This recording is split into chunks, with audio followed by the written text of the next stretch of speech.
Connector tool. Click Connector from Dimension menu.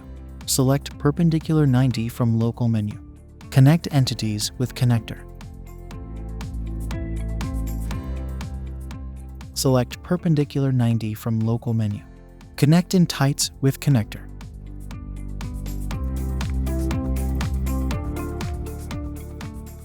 Select Parallel from Local menu. Connect in tights with Connector.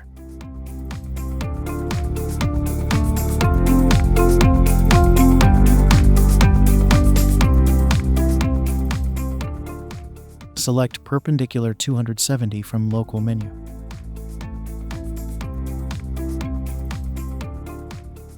Connect in tights with the connector.